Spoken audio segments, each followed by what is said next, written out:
This unboxing is a very special one, and I'm not going to talk. I'm going to do a voiceover. Time to explain. So here we go. When it comes to guitars, we all have our favorites. Right here. Of course, it's a joy to open this. I'm not going to say I don't enjoy it. I love it. I love it. I love opening this stuff. And there are reasons for it also. When I was just a young teen and had just been confirmed, I asked that my confirmation money go into buying a certain kind of Gibson, an ES345, because it had a veritone switch. Many of you may not know about what it is, but it's like having 6 different guitars in one guitar, 6 different sounds. It affects the humbuckers and the frequency. I can't really explain it. I'm not an electrician, but you can change the frequency of the humbuckers. This is way before coil splitting and all that stuff. So anyway, but the original sound of the ES345 Gibson, mine was a stereo. The original sound is, of course, the warm, jazzy guitar sound that we all associate with Gibson, for example. So it almost has like many guitars in one guitar. Many guitar sounds come from it. But eventually everyone gets bored with a certain kind of sound. And although we have pedals now to change the sound, you maybe also want the original sound from the humbuckers to be a bit different. What about like a 12-string sound? What about single coil sounds? If you want that, it can be achieved now with coil splitting. Splitting the humbucker up to get a single coil-like sound. That is an option for all guitars, really, in the future, if you have humbuckers in your guitar. But it requires highly wound humbuckers. This is something I researched, so I had to find that out. I had to find out how the coil splitting works, and it's not done just by any humbucker. You have to have a highly wound humbucker. If I wanted to prepare a guitar for coil splitting and so on, I need highly wound humbucker pickups. Now the thing is, it's not so easy to change pickups. And I mean, a Gibson ES345 is like a collector's guitar. It would be sacrilege to remove the pickups, the original Gibson pickups, out of the guitar just to put some other pickups in with coil splitting options and stuff like that. But now my confirmation money was gone, and even though I wanted a black guitar, when you have to rely on other people, that's when things can get ruined. I mean, I could color it black. I could, but it's a Gibson. You don't touch Gibson, really. That, it's an investment, and it's expensive, and I don't want to I don't want to take out the humbuckers, because I'm preserving my investment in a way, but I'm also preserving history with this guitar. I don't think there are that many stereo ES345s out there, Gibson. So I didn't want to mess with that.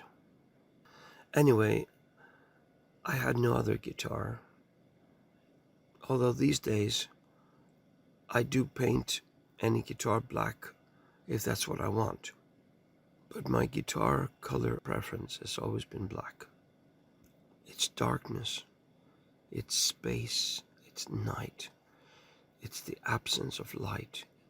is just black. So when I found they were making guitars with 3 humbuckers, of course I was interested, because you can change some of them. And it's as if they knew about my love for black. They even called them Epiphone Black Beauty. 3 pickups. You could switch between them in various ways. But the stock Black Beauty did not have coil splitting. I don't even know if it had been invented at that time. But the pickups, as I found out now, the pickups have to be highly wound. So maybe the pickups in the Black Beauty were not highly wound enough. I know that Epiphone now has guitars that's with coil splitting and coil tapping, or whatever they call it, in the newest guitars. I have one. But whatever the reason, their Black Beauty did not have it. Sure, they were black, and that was a great place to start, and that's what I wanted. But they put some cheap-ass gold flake hardware on there. It was just it's always peeled off with time as you play. The gold flake is always peeled off or worn off. Although it can make the guitar look a bit vintage or worn, or as Gibson called it, a relic, to me it just made it look cheap. I hated it. So to me, it just made them look cheap. They seem to be not well made, not made to last. When you see the gold peeling off, it just looks cheap, not made for me. A solution that would have appealed to me is to have all the hardware black. It's stronger, it's stylish, goes with everything. Like you were going to a fancy occasion, you wear black. It's elegant, it goes with everything. Anyway, black it had to be. So I started looking for any guitars that had 3 humbuckers and were all black. For some reason, there weren't any. There were some, but they were way overpriced. It's like an unfair tax on those who want what I want, what I'm after. I did find some, but they were way overpriced. And I did find some people who had customized their Black Beauties. But one did not know how well those were made. It was done in the home. It was like a homemade Black Beauty.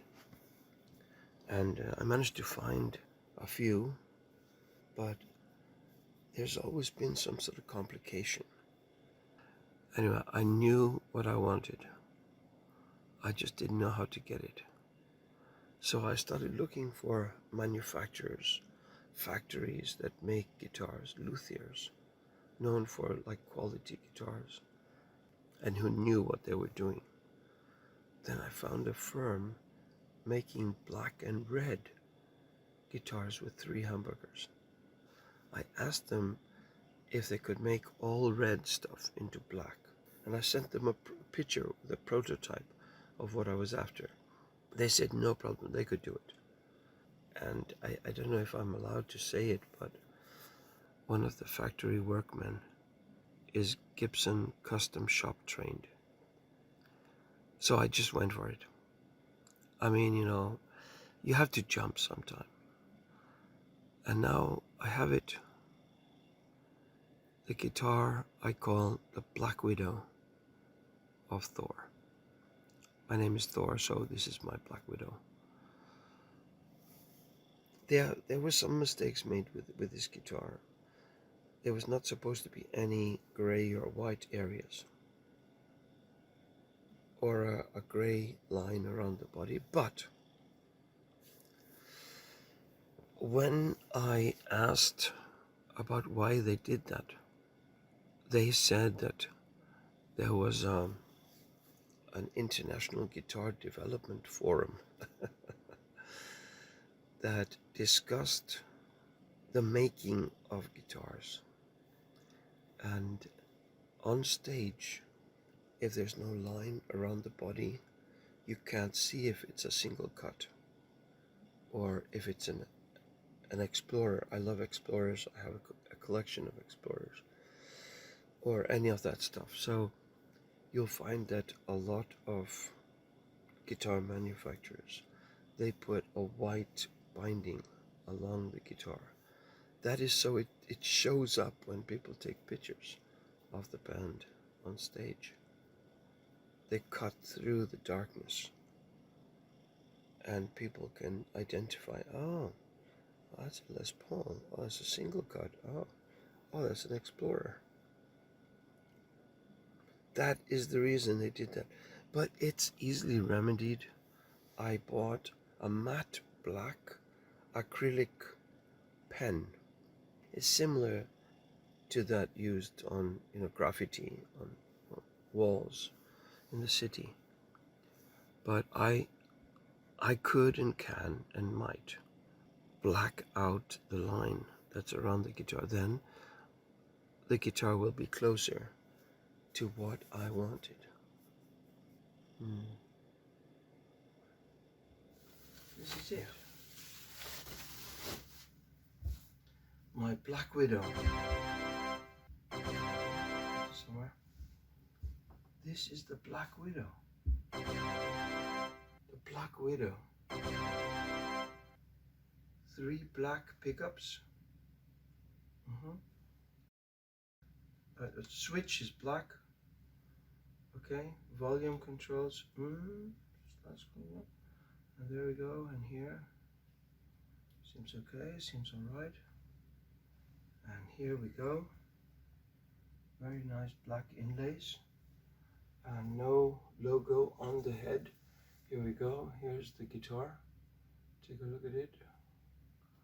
So black inlays. You see the black inlays. I'll take a closer thing later. And there you go. 3 black pickups. This is my BlackWidow.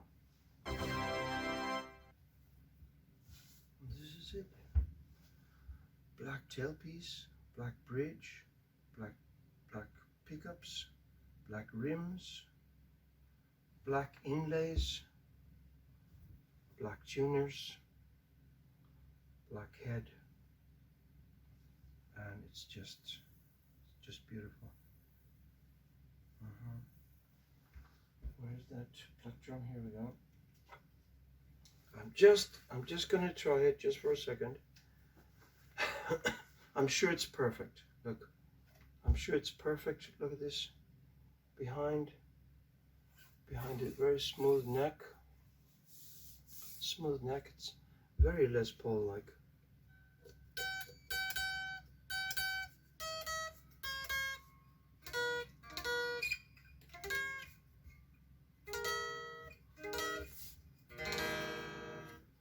It needs tuning, but here it is.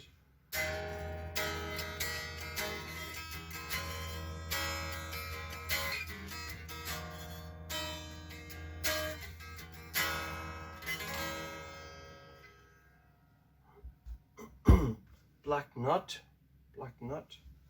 So black tuners. Everything's fine with those. Black headstock. It does have these lines on it, which I didn't want, but they felt that otherwise it was missing. And the black binding, you see, is black and white binding. So those are some points that I'm unhappy with, and it should have been all black. But you see, it is perfect. It's fine. It's very nice.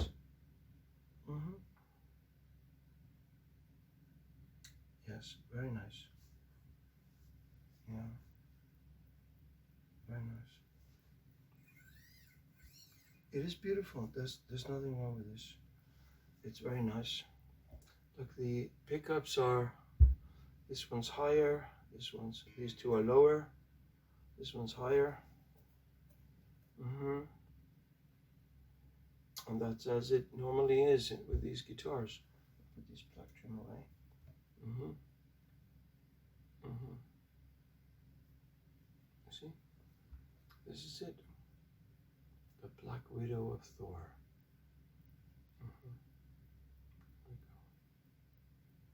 There we go. Perfect. I need a hard case for this. This is too beautiful. This is the prototype. The first of its kind. It's beautiful. Very nice. Just checking it is beautiful mahogany.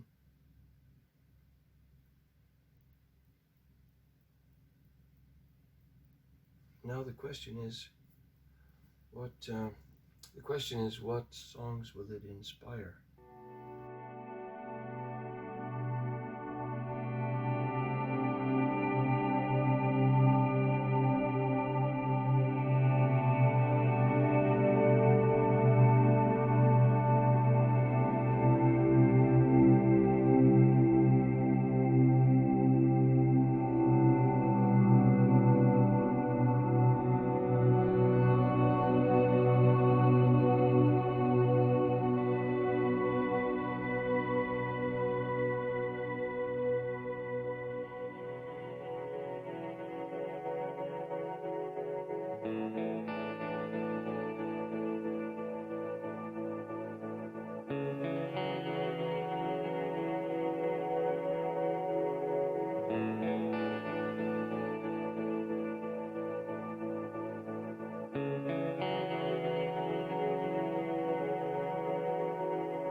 It's right here.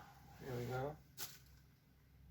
This is to protect the neck. Excellent. Beautiful. Very nice. Well, you see? There it is. Beautiful. And the sweat is leaking from my head. Yeah. And that's it. It's beautiful. I need a hardback for this. I do have one downstairs, which is a very padded. It's not a hardback, but it's a very padded sort of deal.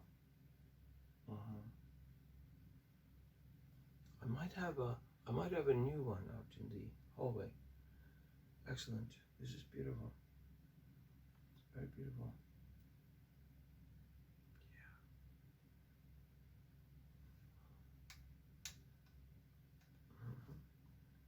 Excellent. Very nice. So that's it.